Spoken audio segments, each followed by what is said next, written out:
ktorí ste prišli, aj napriek tomu, že prešli. Rozhodnutie súčasnej vlády, že 17. november už nie je dňom pracovného pokoja. Sme tu za vás, stojíme tu za vás všetkých a myslíme na vás. Ale ďakujem aj všetkým, ktorí umožnili ľuďom nebyť v práci, alebo nebyť v škole. Ďakujem všetkým starostom, primátorom, županke, ďakujem všetkým riaditeľom firiem, ďakujem riaditeľom škôl, že prepustili na tento deň, dali voľno svojim zamestnancom a aj študentom, ktorí tu mohli dnes stáť, kvôli tomu, že strieľali a vraždili vlastných obyvateľov, ktorí chceli odísť a oni im to nedovolili. Že boli vycvičení psi, ktorí mali trhať ľudí a že boli odmení za to, keď takéhoto človeka na hranice zastavili. Povedzme si o režime. Ak ste boli kritickí voči vláde, tak ste prišli o prácu, alebo vás zlili na policajnej stanici, alebo ste išli do väzenia, alebo do úradnových baní. Toto bol režim, ktorého sme sa zbavili v roku 1989. Ďakujeme za to všetkým, ktorí tu vtedy stáli a ktorí bojovali za slobodu Slovenskej republiky. Ďakujeme, veľký potles pre vás.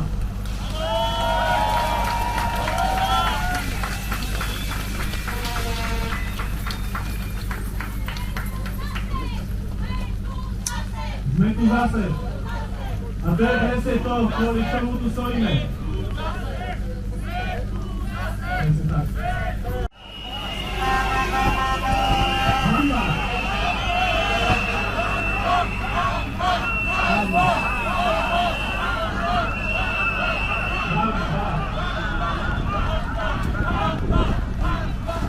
Že vidíme členov vlády, ktorí pochodujú po námestí v Číne s Kim Jong-unom zo Severnej Korei a považujú to za normálne.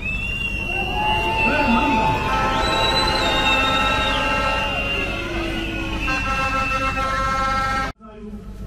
Na policajnú stanicu a študentov, ktorí v tichosti prejavia názor pred premiérom Slovenskej republiky. Ich tento premiér posiela do prvej línie bojovať do vojny na Ukrajine. A to je hanba.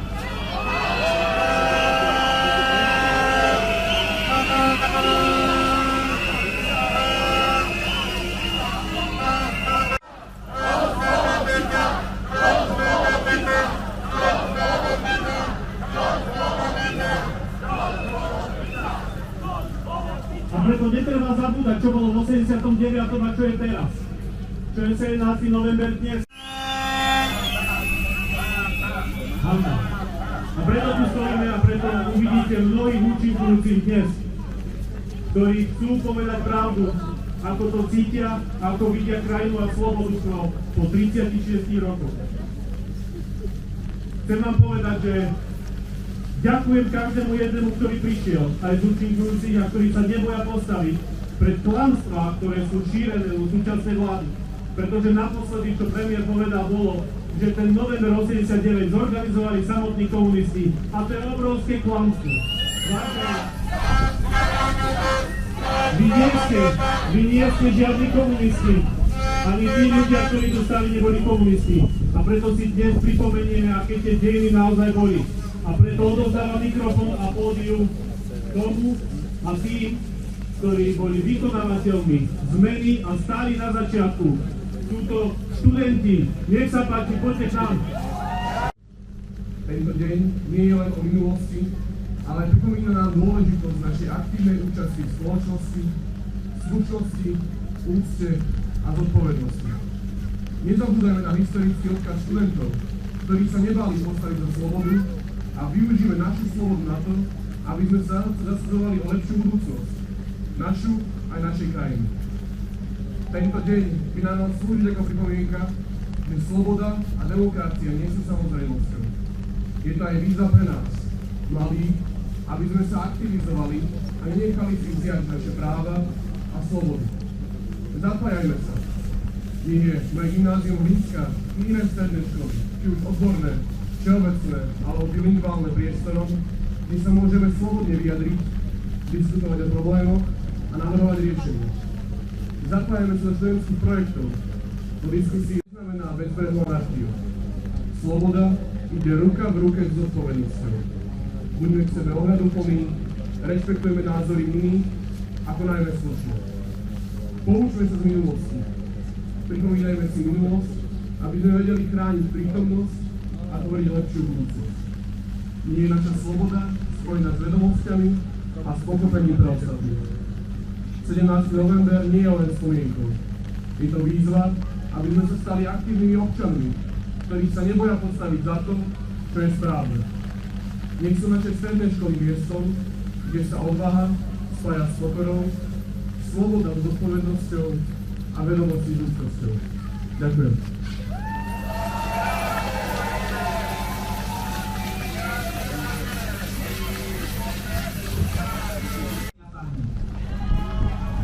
Začal by som otázkou. Oslávil niekto z vás 28. október?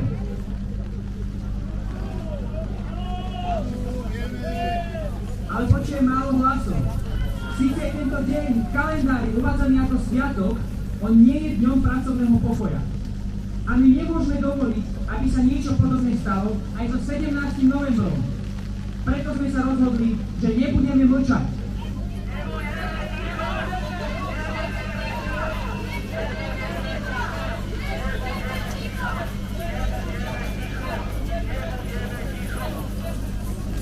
Toto je Jakub.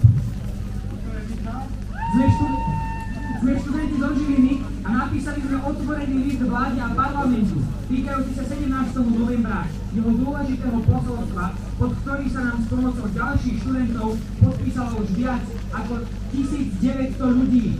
Podpísať sa môžete aj vy.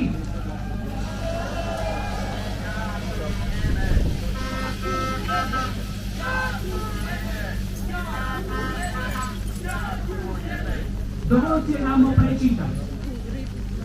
Vážení predstavitelia vlády a poslanci parlamentu, my, nižšie podpísaní študenti gymnázia a členovia verejnosti, sme so znepokojením vzali na vedomie skutočnosť, že vláda sa rozhodla pre zrušenie 17. novembra ako dňa pracovného pokoja. Jeho zrušením sa dehonestuje význam dňa, ktorý symbolizuje odvahu študentov postaviť sa proti bezpráviu. Naše znepokojenie má niekoľko dôvodov, ktoré chceme touto cestou oznámiť vám aj širšej verejnosti a vyjadriť s vašim rozhodnutím nesúhlas.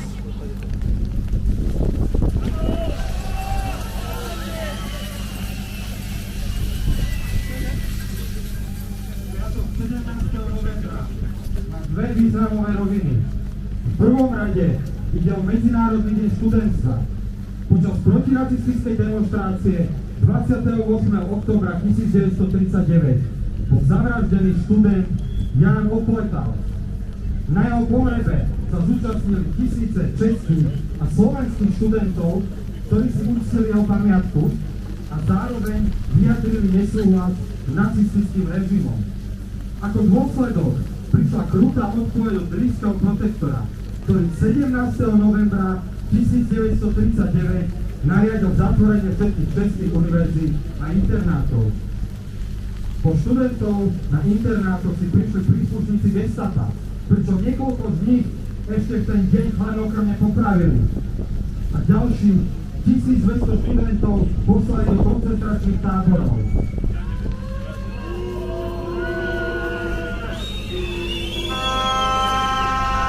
A práve na znak tohto dňa bol 17. november stanovený ako Medzinárodný deň študentstva. Tento sviatok má aj druhú, pre nás rovnako významnú rovinu. 17. novembra 1989 zorganizovali pražskí študenti zhromaždenie venované spomienke na novembrové udalosti z roku 1939. Pokojne zhromaždenie viac ako 10 000 študentov prerastlo v protikomunistický protest. Demonstrujúci študenti boli obklúčení príslušníkmi ešte bez možnosti úteku počas úteku. Viac ako 500 z nich bolo zranených, pričom táto udalosť vyvolala v československej spoločnosti rozhorčenie, ktoré vyústilo v začiatok dnešnej revolúcii a pád socialistického zriadenia v našej krajine. Na základe toho bol neskôr 17. november vyhlásený za štátny sviatok boja za slobodu a demokraciu.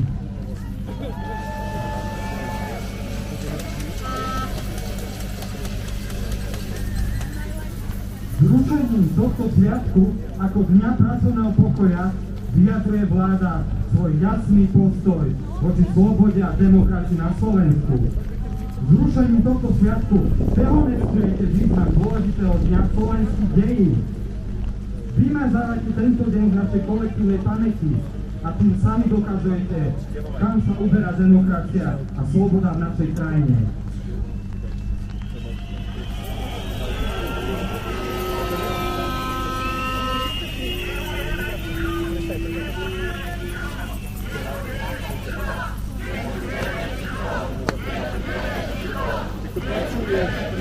Ak si predstavíme pripomínam, tak významný deň našej histórie sme už len kúsok do ďalších nebezpečných autokratických režimov, ktoré obmedzujú základné ľudské práva a slobody, tak ako komunistický režim v Československu.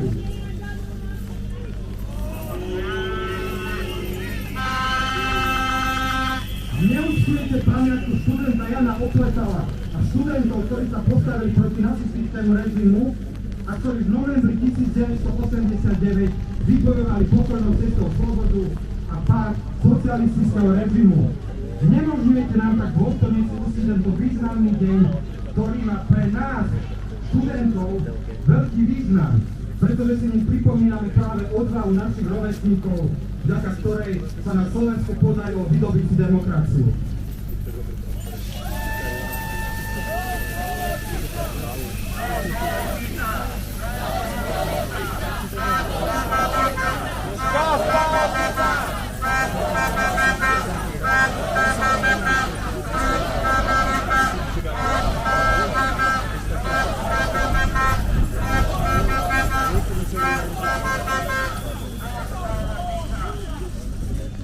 Nemôžeme dovoliť, aby tento deň stratil svoju symbolickú hodnotu, podobne ako 28. október.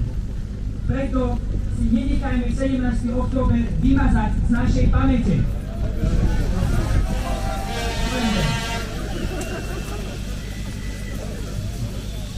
My, nižšie podpísaní, preto vyjadrujeme jasný nesúhlas s krokmi vlády a poslancov, ktorí návrh schválili. Tieto kroky sa nás ako študentov priamo dotýkajú a dehonestujú deň boja za slobodu a demokraciu. Apelujeme na vládu, aby prehodnotila svoje kroky a vrátila dôstojnosť 17. novembru, ktorý si tento deň určite zaslúži. Ďakujem.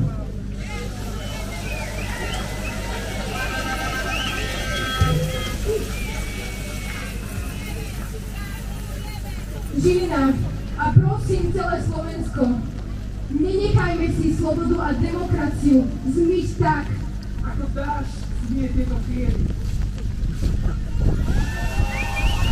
ďakujeme.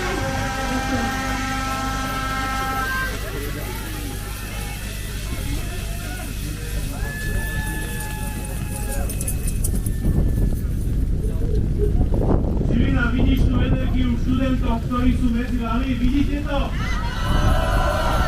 To je sila, to je budúcnosť Slovenskej republiky. A takýchto študentov vedú dobrí, správni, charakterní učitelia. Preto chcem privítať na pódium Alexandru Mučekovú, ocenenú ako učiteľka Slovenska. Nech sa páči, poďme.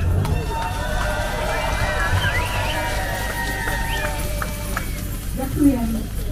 Vážené dámy, vážení páni, milí naši študenti, milí kolegovia. Dnes si pripomíname deň odvahy a vzdoru a túžby po slobode.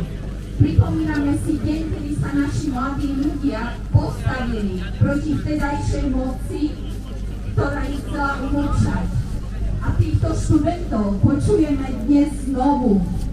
Jasne vyjadrujú svoj odpor voči autoritárskym režimom. Jasne vyjadrujú to, že neznášajú tú falošnú morálku nekompetentných zbojníkov, podvodníkov, tých, ktorí ignorujú, že sa nám každý deň niečo pred očami rúca a pravdepodobne aj rúcať bude. A títo ľudia rozhodovali o témach našich občanov, menšín, o ľudských právach a o tom, kto môže a kto nemôže rozhodovať o svojom živote. A títo ľudia chcú zobrať 17. november, ale my im to nedovolíme a podporujeme našich študentov a podpíšeme otvorený list venovaný vláde.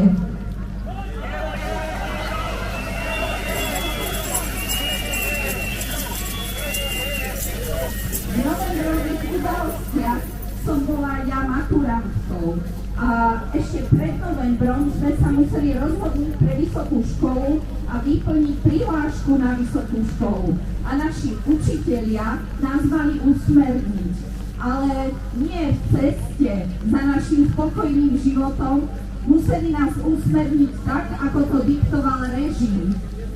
Mne nebolo umožnené študovať pedagogický smer a nemala som sa stať učiteľkou. A dôvod? Lebo moji rodičia neboli v komunistickej strane.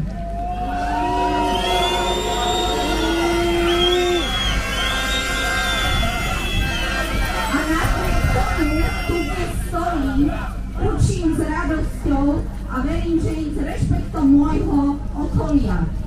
A presne takí sú i naši študenti, sú ambiciózni, sú silnou konkurenciou študentom na iných európskych univerzitách, vyhrávajú medzinárodné súťaže, prinášajú nové objavy, sú testovaní, sú skúsení, ovládajú cudzí jazyk častokrát lepšie ako naši učitelia. A onedlho vstúpia do verejného života. A kto im bude vládnuť? Tí rozmaznaní synáčikovia, ktorí sa vyšplhali po chrbtoch svojich otcov a sú nenávistní.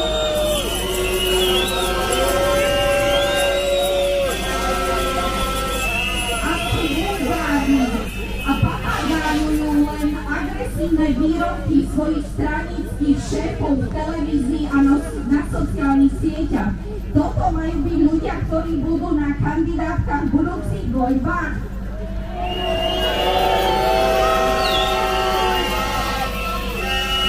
My tam určite chceme mať tých mladých ľudí, ako ich poznáme. Tých mladých ľudí, ktorí sú odvážni, ktorí sú výnimoční a ktorí sú vzdelaní a nie nekompetentní. A týchto ľudí, jeden náš spoluobčan na ich posiela do boja. Posiela ich do vojny.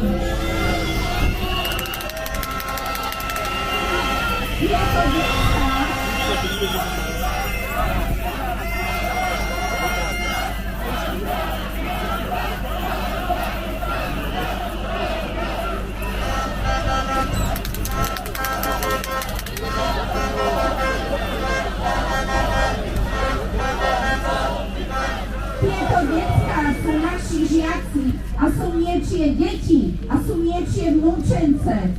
A žiadni spoluobčania, ani z Topolčian, ani z Revúcej, ani spoluobčania z Očovej, ani tí odtiaľto zo Žiliny nebudú našim deťom diktovať budúcnosť a nebudú nám brať našu slobodu.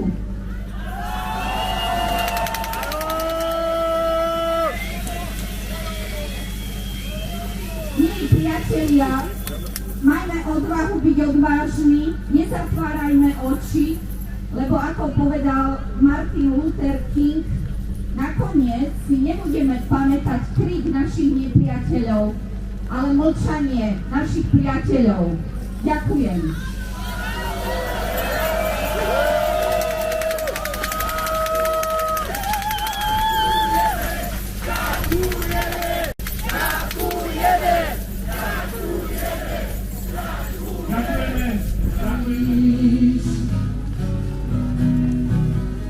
Čaká preto, že ju práve ty nezradíš, tak ešte chvíľu zostaň.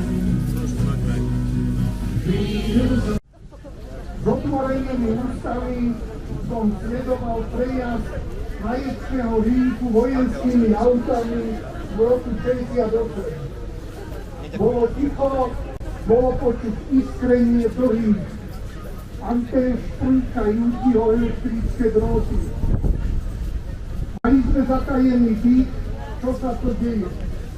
Potom nasledovala dlhá normalizácia a keďže brat študoval za kňaza, boli otec a brat ustavične sledovaní ešte ver.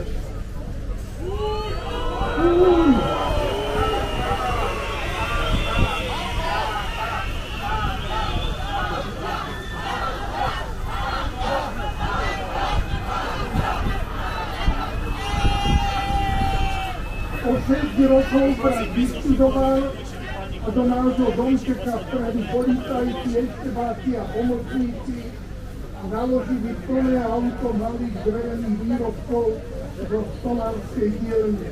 Odtiaľ zobrali, uviazali na policajnej stani na psychiatriu. Pozitívna zmena prišla v 89., keď nás v životu prebrali študenti tak ako teraz. Neváhal som a s priateľmi sme sa zapojili ako lídri do malej nežnej revolúcie v Rajci. Na štrajku sa zbehli stovky ľudí. Potom sme viedli neskutočne dlhotrvajúce kooptačné stretnutia a pripravili sme slobodné voľby. Mesto sa nadýchlo. Nezabúdajte však ani na to, že chceme žiť v zdravom prostredí, jesť zdravé potraviny a k tomu potrebujeme dostatok zdravej vody v celom našom kraji, lesy so stromami a hublami. Voda je nad zlato a bude čoskoro vážnou témou, ktorú nedokáže riešiť terajšie vládne zoskupenie.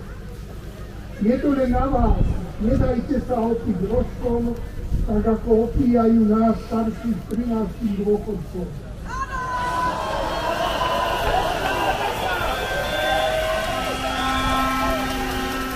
Dalíva začínala práve pri umelení.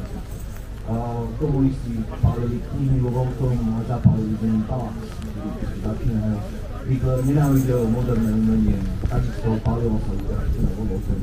U nás to tiež tak ako si začína, trošku slovenský, v podstate trošku ako príde Londýna do Národnej galérie. Kým máš okolo svojich priateľov, nie si sám. Bavili sme sa o študentoch, o aktivistoch, o umelcoch. A teraz prichádza ďalšia pieseň. A ja pozývam na pódium Barboru Švidraňovú a jej brata Šimona, herečku, spevačku, rodačku zo Žiliny, aby nám zaspievali pesničku Sľúbili sme si lásku. Pretože, vážená Žilina, chcem vám povedať jednu vec, že láska zvíťazí nad nenávisťou. Pozrite sa okolo seba na všetkých ľudí, ktorí sú okolo vás, či sú to deti, mladí alebo starší. Všetkých nás spája jedna vec. Vážime si slobodu. Nech sa páči. Áno, pred 36 rokmi sme si sľúbili lásku. A tak obnovme náš sľub opäť pre nás. Prácu. Sme iskierky nádeje, lebo sloboda nikdy nie je samozrejmosťou. Nikdy. Preto každá jedna ďalšia generácia sa musí znova a znova zdvihnúť a rozhodnúť sa, či bude stáť v pravde a láske a odvahe, alebo v tichu, so sklopenými ušami a rezignácií. Myslím, že to ju nechceme.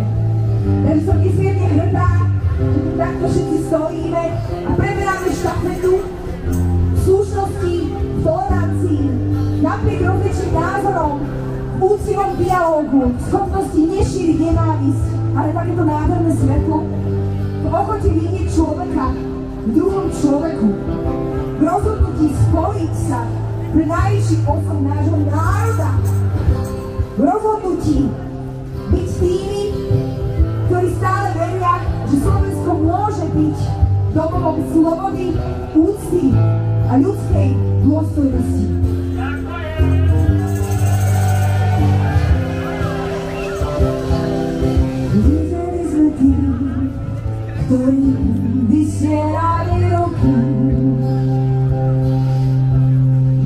prázdne a ešte bola tvár. Po našich uliciach odvtedy prešli roky.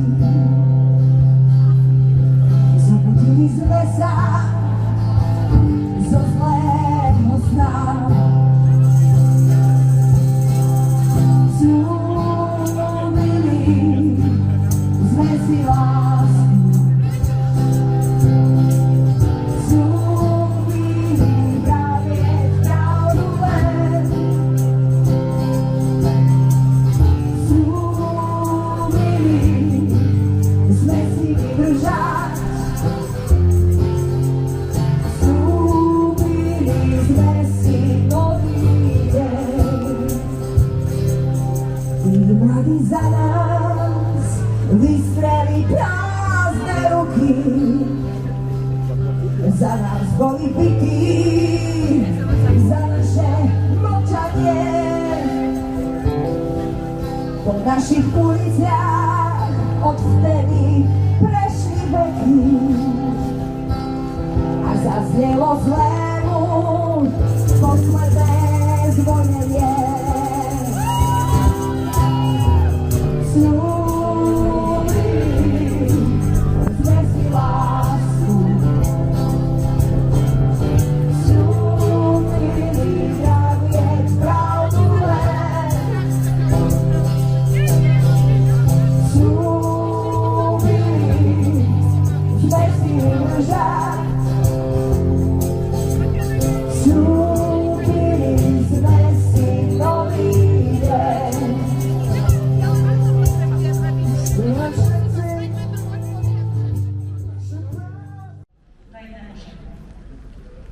Podobných, rovnako sichravých a studených dňoch ako dnes sme si sľúbili, že si budeme hovoriť pravdu, že si volíme lásku namiesto nenávisti. Ľudia pokojnou cestou vybojovali dar slobody, ktorý ani dnes nie je samozrejmosťou. A sloboda, to vieme všetci, že nie je anarchia. Aj sloboda... Slobody sa pomaly blíži ku koncu. Preto by som chcel poprosiť o posledné vystúpenia pred tým, ako si všetci spoločne zaspievame.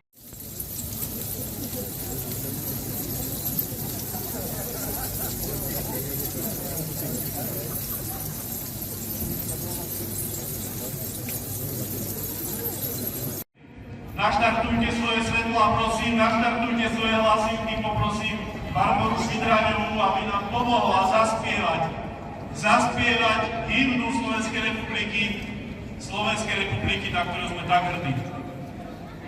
Nech sa páči. To je dobrý pocit stať medzi mladými. Tak zažníme svoje svetlá aj vo svojom srdci. A nech sa nám teda blízka na lepšie časy, bratia a sestry. Na Tatro